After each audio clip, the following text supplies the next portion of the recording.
On Wednesday, none of the three benchmark US stock indices closed with gains. The Nasdaq sank 2%, the S&P 500 shed 0.55% intraday, the Dow Jones remained flat. The US stock market is trying to regain losses today, but all efforts are in vain due to negative data on durable goods orders. The orders tumbled 1%, defying expectations for a 1% climb. This is fresh evidence that the US economy is losing steam.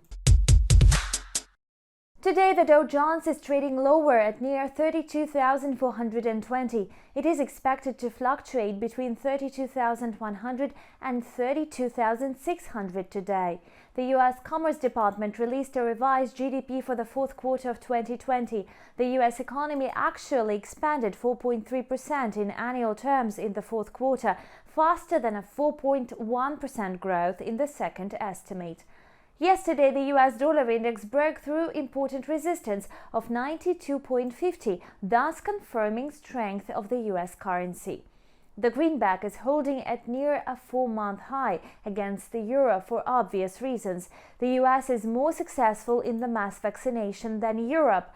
Dealing with the third pandemic wave, the EU countries have to extend restrictions due to delays in vaccine deliveries.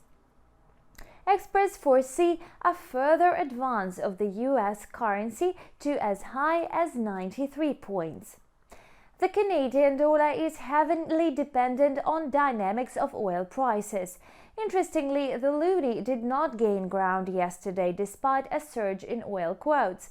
Experts still predict weakness of the Canadian dollar, which is set to trade at 1.2500, 1.2700 against its American counterpart. Bitcoin spiked yesterday in light of the news from Tesla. Tesla boss Elon Musk said that customers can now buy electric cars with a digital token. As it was expected, the news pushed the Bitcoin price up for a while.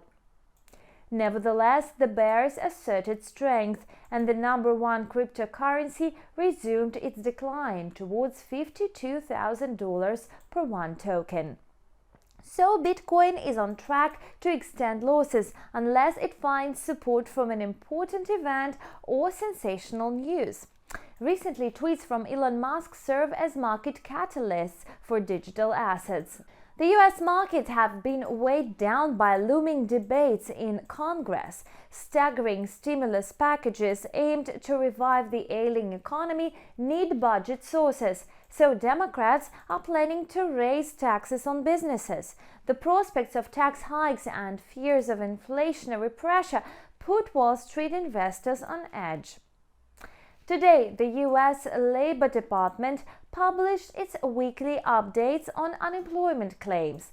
The number of Americans receiving unemployment benefits for over 14 days remains flat at 4.1 million for at least 2 weeks.